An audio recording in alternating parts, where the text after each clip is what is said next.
রহমাতুল্লিল আলামিনের সাহাবী বেলাল মদিনার পথে আসতেছেন। মদিনার ছোট্ট ছোট্ট বালকেরা মদিনার দিকে, ওই মদিনার পথের দিকে তাকাইয়া দেখতে পায় হযরত বেলাল হাঁটি হাঁটি পা পা করে মদিনার দিকে আসতেছেন। ছোট্ট বালকরা দৌড়াইয়া মায়ের কাছে যায়, ডাক দিয়ে কয়, মা গো, ওই যে দেখছো রাস্তার দিকে বেলাল আসতেছে, বেলাল আজকে আজান দিবে আর আমার নবী রহমাতুল্লিল আলামিন নামাজের ইমামতি করবে। ও মা, তাড়াতাড়ি নতুন জামা পরাইয়া আমারে সাজাইয়া দাও, আমি নবীর পিছনে নামাজ পড়তে যাইব। ছোট্ট ছোট্ট বালকরা নবীকে দেখার জন্য পাগল। সাহাবাই কেরাম বেলাল রে দেখা বেলালের কাছে আইসা বেলালকে ডাক দিয়ে কয়, ও বেলাল, কতদিন হয়ে গেল তোমার কণ্ঠে আজান শুনি নাই, তোমার কণ্ঠ থেকে কতদিন হয়ে গেল আজান শুনতে পাই নাই, আজকে একটু আজান দাও, আমরা সাহাবীরা তোমার আজান শুনে কলিজা ঠান্ডা করে নিব। বেলাল ডাক দিয়ে কয়, ও নবীর সাহাবীরা শুনো রে, আমি বেলাল যেই শহরে নবী নাই, যেই শহরে নবী নাই, যেই মেম্বারে নবী নাই, ওই মেম্বারে আমি বেলাল আজান দিতে পারবো না। কারণ আমি বেলাল আগে যখন আজান দিতাম মাঝে মাঝে মাঝে মাঝে দেখতাম আমার রহমাতুল্লিল আলামিন মেহরাবে বসিয়া আমি বেলালের দিকে তাকাইয়া রয়েছে। আজকে যদি আমি আজান দিই আর ওই মেহরাবের দিকে যদি তাকাই, দেখবো আমার নবী নাই, আমি বেলাল সইতে পারবো না। তোমরা অনুরোধ করিও না, আমি বেলাল আজান দিতে পারবো না। একজন সাহাবী ডাক দিয়ে কয়, ও সাহাবীরা শুনো রে, বেলালকে আমরা ধরলে কাম হবে না, বেলালকে হযরত হাসান হুসাইনের দ্বারা ধরাও। যদি হাসান বলে অথবা হুসাইন বলে দেয়, নবীর সাহাবী বেলাল আজান দিতে বাধ্য হয়ে যাবে। হুসাইন রাদিয়াল্লাহু তাআলা আনহু বেলালের দরবারে হাজির হয়ে ডাক দিয়ে কয়, ও বেলাল, কতদিন হয়ে গেল নবীরে দেখি নাই, নানারে দেখি নাই,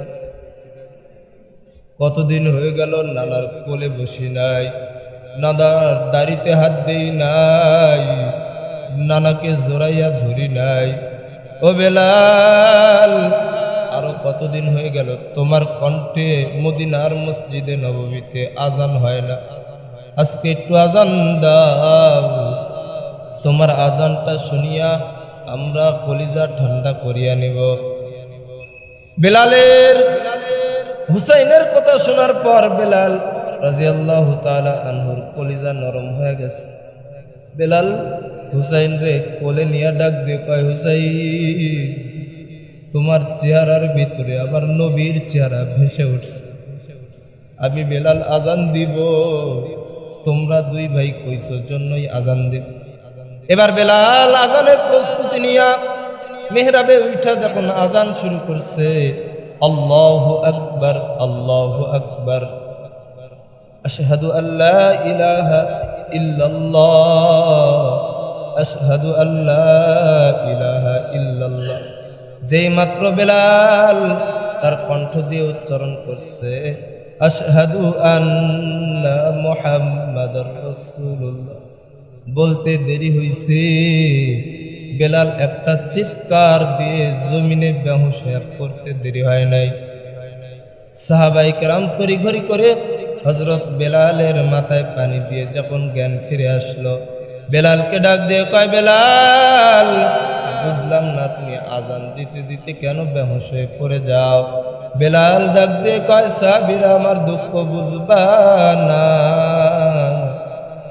আগে যখন আজান দিতাম আর এই বাক্যটা যখন আমি মুখ থেকে বলতাম, আশহাদু আন্না মুহাম্মাদুর রাসূলুল্লাহ বলতাম, ওই সময় মেহরাবের দিকে তাকাইয়া দেখতাম আমার নবী বসে আছে। আজকে যখন তাকাইছি, আজকে তাকানোর পর দেখি আমার নবী নাই, আমি বেলাল সই। তাকবীর মে কালমা মে নামাজু মে আযামে, तकबीर में कलमा में नमाज़ में अज़ा में ऐना में चमेला नाम मोहम्मद ऐ नाम इलाही चमेला नाम मोहम्मद फरमाते हैं आदम तो मुझे खुल्द तोरी में लिखा हुआ तू बाप मिला नाम मोहम्मद लिखा हुआ तू बाप मिला नाम मोहम्मद ऐ मिम में महबूब मतलुक इशारा ऐ मिम में महबूब मतलुक इशारा फिर क्यों न हो महबूब खुदा नाम मोहम्मद फिर क्यों न हो महबूब खुदा नाम मोहम्मद सुभानाल्लाह बोलें ना लक़द कान लकुम फ़ी रसूलिल्लाहि उसवतुन हसाना रे नबीर आशिक उम्मतेर दल जिंदगी भर कत आदर्शर गान शुनलाम कत आदर्शई ना देखलाम कत आदर्शर पेछे पड़लाम कत आदर्शर जाता कले आमरा पड़लाम किन्तु आज पर्यन्त शांति पाई नाई आजो यदि मुसलमान रहमतुल लिल आलामीनेर आदर्श आঁকড়ে धरते पारो खोदार कसम करे बोलते पारी शुधु बांग्लादेश नय गोटा पृथिवीते आमार आल्लाह आबार ओई खैरुल कुरुनी कर्णेर जामाना कायम करे दिबे केमन उत्तम आदर्श छिलो आमार नबीर केमन उत्तम आदर्शवान छिलेन आमार रसूल रहमतुल लिल आलामीन प्रबाद वाक्य आछे मा केमन सन्तानेर द्वारा परिचय गाछ केमन फलेर द्वारा परिचय छात्र केमन उस्ताद केमन छात्रेर द्वारा परिचय रहमतुल लिल आलामीनेर छात्र छिलो साहाबाए केराम तादेर आखलाकटा केमन छिलो खलिफातुल मुसलिमिन उमर एक इहुदी उमरेर दरबारे हाजिर डाक दिए कय ओ उमर जिंदगी भर कत आदर्शर कथा कइला तुम्हार रहमतुल लिल आलामीनेर आदर्श गुणगान कत शुनलाम एकटू रहमतुल लिल आलामीनेर आदर्शेर गुणगान गाइया आमाके एकटू शुनाइया दाओ खलिफातुल मुसलिमिन उमर डाक दिए कय ओ इहुदी भाई रहमतुल लिल आलामीनेर पुरा जिंदगी आमी उमर पाई नाई आमी उमर छिलाम अंधकारेर आसामी आमी उमर छिलाम जाहान्नामेर आसामी आमी रहमतुल लिल आलामीनेर माथा काटते जाइया मुसलमान हये गेलाम आमी तो नबीर पुरा जिंदगी पाई नाई पुरा जिंदगी रहमतुल लिल आलामीनेर आखलाक सम्पर्के यदि तुमी जानते चाओ ताइले ओई हाबशा देशेर काला बेलालेर काछे जाओ कारण बेलालेर काछे नबीर रहमतुल लिल आलामीनेर पुरा जिंदगीटाई संरक्षित आछे इहुदी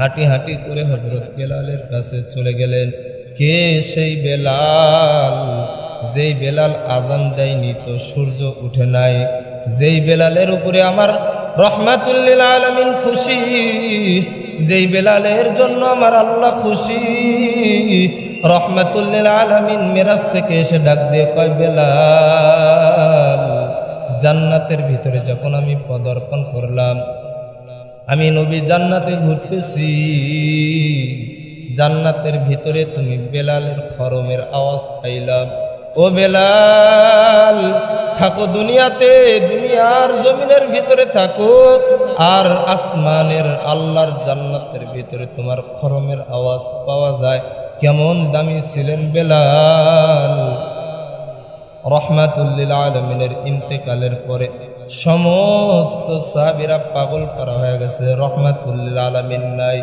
बेलाल डाक दिए कय ओ मदिनाबासी शुनो रे आमी बेलाल आर मदिनाते थाकते पारबो ना जेई शहरे आमार नबी नाई ओई शहरे आमी बेलाल कोनोदिन थाकते पारी ना বেলাল হাবশায় চলে গেলেন। কিছুদিন পরে নবী আমার স্বপ্নে বেলালকে ডাক দিয়ে কয়, ও বেলাল, তুই বুঝি আমি নবীরে ভুলে গেছো, আর নবীর কথা স্মরণ হয় না?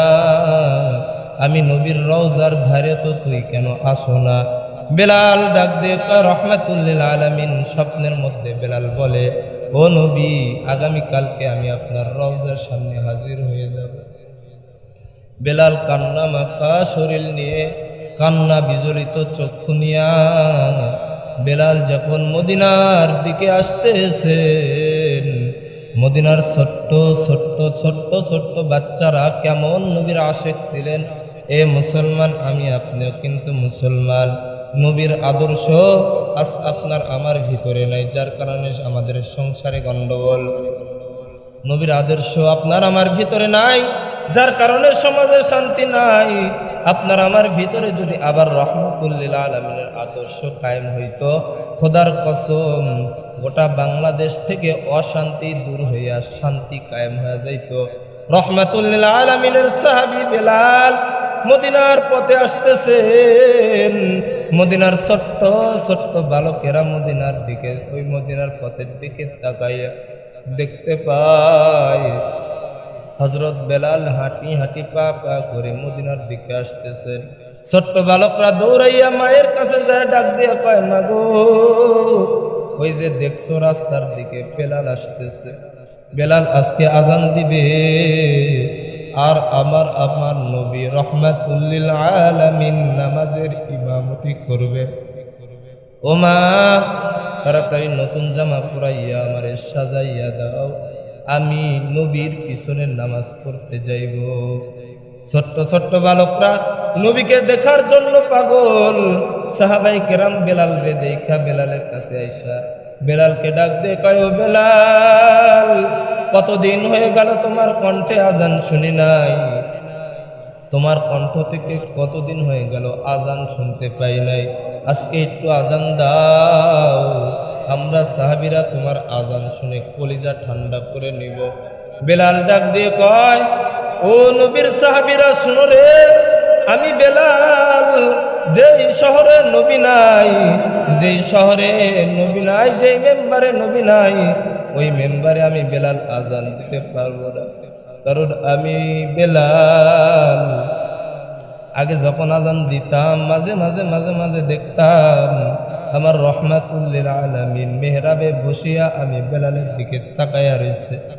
আজকে যদি আমি আজান দিই আর এই মেহরাবের দিকে যদি তাকাই, দেখবো আমার নবী নাই, আমি বেলাল সইতে পারবো না। তোমরা অনুরোধ করিও না, আমি বেলাল আজান দিতে পারবো না। একজন সাহাবী ডাক দিয়ে কয়, ও সাহাবীরা শুনো রে, বেলালকে আমরা ধরলে কাম হবে না, বেলালকে হযরত হাসান হুসাইনের দ্বারা ধরাও। যদি হাসান বলে অথবা হুসাইন বলে দেয়, নবীর সাহাবী বেলাল আজান দিতে বাধ্য হয়ে যাবে। হুসাইন রাদিয়াল্লাহু তাআলা আনহু বেলালের দরবারে হাজির হয়ে ডাক দিয়ে কয়, ও বেলাল, কতদিন হয়ে গেল নবীরে দেখি নাই, নানারে দেখি নাই, কতদিন হয়ে গেল নানার কোলে বসি নাই, নানার দাড়িতে হাত দেই নাই, নানাকে জোরাইয়া ধরি নাই।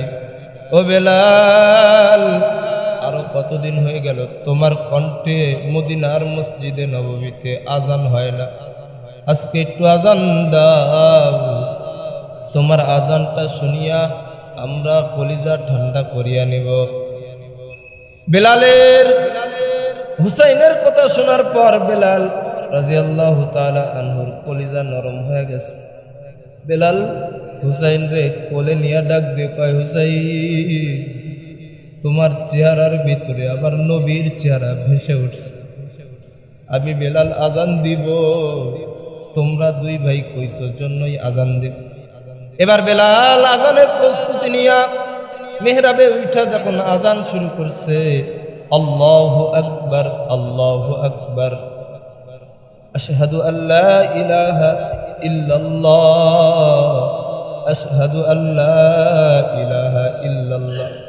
যেই মাত্র বেলাল তার কণ্ঠ দিয়ে উচ্চারণ করছে আশহাদু আন্না মুহাম্মাদুর রাসূলুল্লাহ বলতে দেরি হইছে, বেলাল একটা চিৎকার দিয়ে জমিনে বেহুশ হয়ে পড়তে দেরি হয় নাই।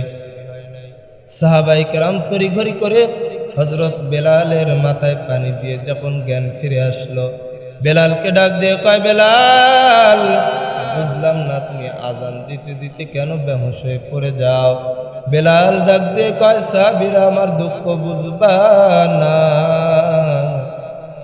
আগে যখন আজান দিতাম আর এই বাক্যটা যখন আমি মুখ থেকে বলতাম, আশহাদু আন্না মুহাম্মাদুর রাসূলুল্লাহ বলতাম, ওই সময় মেহরাবের দিকে তাকাইয়া দেখতাম আমার নবী বসে আছে। আজকে যখন তাকাইছি, আজকে তাকানোর পর দেখি আমার নবী নাই, আমি বেলাল সইতে পারি নাই। মদিনার নবী রাহমাতুল লিল আলামিন মক্কা বিজয়ের পরে যখন মক্কায় বিজয় মালা নিয়ে রাহমাতুল লিল আলামিন নবী আমার মক্কায় চলে আসলেন। আনন্দ মুখর পরিবেশ। রাহমাতুল লিল আলামিন হযরত আলীকে ডাক দিয়ে কয়, ও আলী, যেই মক্কায় আমি নবী থাকতে পারি নাই, যেই মক্কা থেকে একদিন আমি নবীকে বিতাড়িত করতে হয়েছে, আমি নবী এই মক্কা ছাড়তে বাধ্য হয়েছিলাম, সেই মক্কা আমি নবী বিজয় করছি।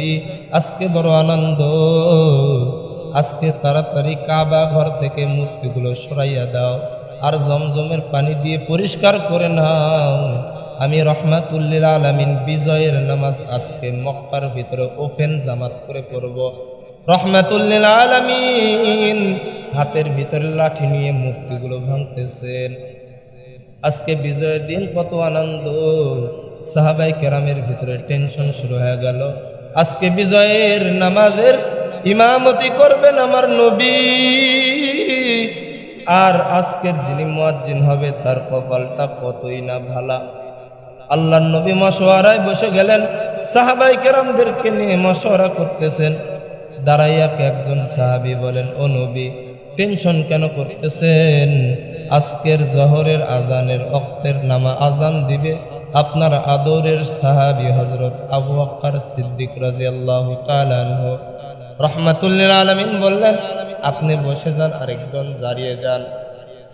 আরেকজন সাহাবী ডাক দিয়ে কয়, নবী গো, আজকে টেনশন করার কোনো দরকার নাই, আজকের মুয়াজ্জিন হবেন হযরত ওমর। রাহমাতুল লিল আলামিন বললেন, কেন, কোন যুক্তিতে ওমরকে মুয়াজ্জিন বানাতে হবে? সাহাবী ডাক দিয়ে কয়, নবী, যে ওমর সম্পর্কে আপনি বলেছেন আনা মাদিনা, আপনি নবী বলেছেন লাউ কানা বাদি নাবিয়্যুন লাকানা উমার, আমার পরে যদি কোনো নবী হইতো সেই নবীর নাম হইতো হযরত উমার। কে সেই উমার? যে উমার মদিনার মসনদে বসে বসে সারাদিন বিচারের কাজ করতেন, সারাদিন রাষ্ট্র পরিচালনা করতেন, আর রাত্রি যখন হইতো রাতের গভীরে ওমর মদিনার পথে পথে ঘুরতেন আর মানুষের দুর্দশা দেখতেন। একদিন মদিনার ওই উপত্যকায় যায়া খলিফাতুল মুসলিমিন ওমরে ফারুক রাদিয়াল্লাহু তাআলা আনহু দেখতেছেন একটা ছোট্ট কুঠুরির ভিতরে আগুন জ্বলতেছে, বাতি জ্বলে। ওমর হাঁটি হাঁটি পা পা করে ওই কুঠুরির সামনে চলে গেলেন। কুঠুরির সামনে যাইয়া দেখে ওমর দেখতেছেন একটা মহিলা পাতিলের ভিতরে কিছু পানি নিয়া ওই মহিলা পাতিলের নিতে জাল করতেছে, আর তার আশপাশে কিছু সন্তানরা ঘুমায় আছে। হঠাৎ করে একটা সন্তান সজাগ হইয়া ডাক দিয়ে কয়, মা গো, আজকে 3 দিন পর্যন্ত কোনো খাবার খাই নাই, ও মা, তুমি কি খাবার দিবা না? ওই মহিলা ডাক দিয়ে কয়, সন্তান রে, ধৈর্য ধর, এই যে রান্না করতেছি, রান্না শেষ হইলেই খাবার দিয়ে দিব। ওমরে ফারুক রাদিয়াল্লাহু তাআলা আনহু আস্তে করে নিজের পরিচয় গোপন করে মহিলাকে ডাক দিয়ে কয়, আম্মা জান। ওই মহিলা ডাক দিয়ে কয়, কে গো যুবক, এত রাত্রে তুমি আমার ঘরের দরওয়াজায়, কে তুমি? ওমর নিজের পরিচয়টা গোপন করিয়া ডাক দিয়ে কয়, আম্মা জান, আমি একজন যুবক সন্তান, আমি দেখতেছি মদিনার ভিতরে কারা এখন দুর্দশার ভিতরে আছে, কার বিপদ আছে, কার কি মুসিবত, দেখি আমি কোনো উপকার করতে পারিনি। মহিলা ডাক দিয়ে কয়, ও যুবক, তুমি কি উপকার করবা? তবে তোমার কাছে একটা বিচার আমি দিয়ে দিই। এই মদিনার মসনদের খলিফা নাকি শুনলাম একজন ওমরে ফারুক তার নাম। ওই খলিফা আজ 3 দিন পর্যন্ত আমার বাড়িতে খাবার নাই, কিন্তু 3 দিন পর্যন্ত খলিফাতুল মুসলিমিন আমার খবর পর্যন্ত নেয় নাই। দুনিয়াতে যদি তার বিচার করতে পারি তো করব, আর যদি দুনিয়াতে বিচার না করতে পারি তাইলে কিয়ামতের দিন আল্লাহর আদালতে কিবরিয়াতে তার বিচার করে ছাড়ব। ওই ওমরে ফারুক ডাক দিয়ে কয়, আম্মা জান, নিজের পরিচয় গোপন রেখে কয়, আম্মা জান, আপনি দাঁড়ান, দেখিনি আপনার জন্য কোনো কিছু জোগাড় করতে পারি। ওমর এই কথা বলিয়া নিজের পরিচয় গোপন করিয়া দৌড়াইয়া বাইতুল মাল থেকে 1 বস্তা আটা নিয়ে মাথায় তুলে নিয়ে ওমরে ফারুক রাদিয়াল্লাহু তাআলা আনহু আম্মা জানের কাছে চলে আসে। আম্মা জানকে দিয়ে কয়, আম্মা জান, এই যে রুটি দিয়ে দিলাম, এই যে ময়দা দিয়ে দিলাম, রুটি বানাইয়া খাবেন আর আমার জন্য দোয়া করবেন। আপনার ময়দা ফোরানোর পূর্বে আমি আপনার খবর নিয়ে নেব। এবার মহিলা ওই যুবক ওমরে ফারুক রাদিয়াল্লাহু তাআলা আনহুর জন্য দোয়া করতেছে। ও যুবক, তোমার জন্য দোয়া করি, আল্লাহ যেন তোমাকে এই মদিনার একদিন প্রেসিডেন্ট বানায়া দেয়। ওমরে ফারুক রাদিয়াল্লাহু তাআলা আনহু মহিলাকে আটা দিয়ে চলে গেলেন। আটা দিয়ে যাওয়ার পরের দিন ফজরের নামাজ আদায় করার পরে খলিফাতুল মুসলিমিন একজন বার্তাবাহককে পাঠাইলেন, ওই আম্মাজানকে খুঁজে খুঁজে বের করে আমার দরবারে নিয়ে আস। আম্মাজানকে বার্তাবাহক সালাম দিয়ে যখন ওমরের দরবারে নিয়ে আসলেন, ওমর মহিলাকে দেখে ডাক দিয়ে কয়, আম্মা জান, আজকে মদিনার মসজিদে নববীতে আমার বিচার কাজ করেন, কারণ আমি ওমর 3 দিন পর্যন্ত কেন আপনার খবর নিতে পারি নাই। তারপরেও চাই কিয়ামতের ওই কঠিন মুহূর্তে যেন আমি আল্লাহর সামনে আসামির কাঠগড়ায় না দাঁড়াই, কারণ কিয়ামতের ময়দানটা বড় কঠিন। যেই ময়দানে সূর্য মাথার উপরে চলে আসবে, সূর্যের তাপে জাহান্নামী গুনাহগারদের মাথার মগজগুলো ফেটে যাবে, মানুষের ঘাম কালো বা মাজা পর্যন্ত, কারবা গলা পর্যন্ত উঠে যাবে, সমস্ত মানুষগুলো উলঙ্গ অবস্থায় কিয়ামতের দিন উঠবে। আল্লাহ ডাক দিয়ে বলবেন, লিমানিল মুলকুল ইয়াউম লিল্লাহিল ওয়াহিদিল কাহ্হার। আল্লাহর রাগান্বিত আওয়াজের কারণে গোটা কিয়ামতের ময়দানটা থর থর করে কাঁপতে থাকবে।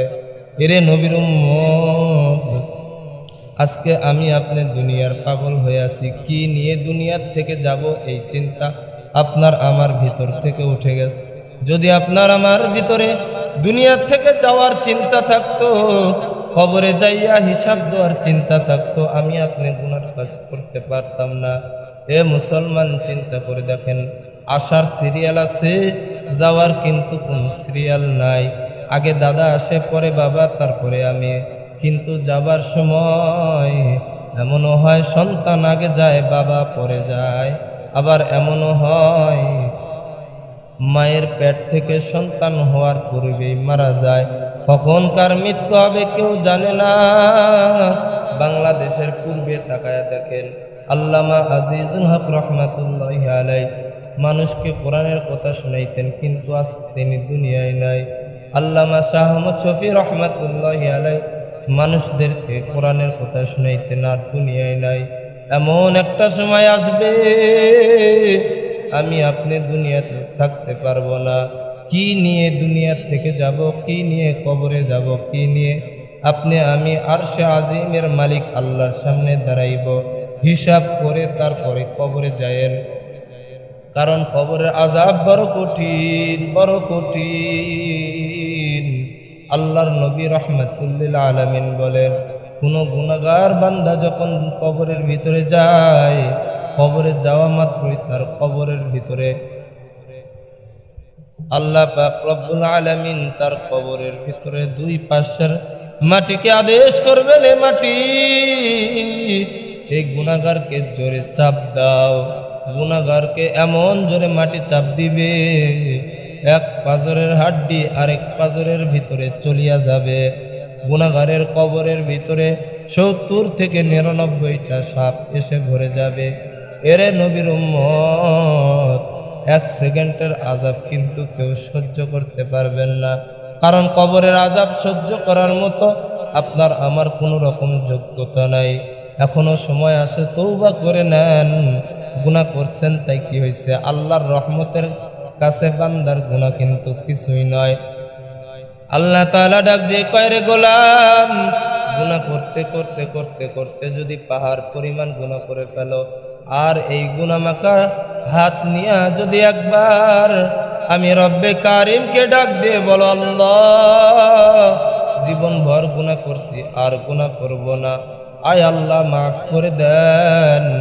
আল্লাহ কয়, এইভাবে ক্ষমা চাইতে দেরি, আমি আল্লাহ তোমার গুনাহকে মাফ করতে দেরি করব না। এই জন্য বাজার এখনো সময় আছে, আসেন তওবা করে নি। আজকের মাহফিল থেকে ওয়াদা করি, আয় আল্লাহ আজ থেকে আর নামাজ কাজা করব না, মা বাবার সঙ্গে খারাপ আচরণ করব না, উস্তাদ আলেম ওলামাদের সঙ্গে খারাপ ব্যবহার করব না, নামাজ ছাড়ব না, আপনার নবীর সুন্নত ছাড়ব না। কারা কারা ওয়াদা করতে রাজি? দুইটা হাত আমার আল্লাহকে দেখায় দেয়। আয় আল্লাহ, আপনার বান্দাদের হাতগুলোকে কবুল করে দেন। ওয়াদা করতেছি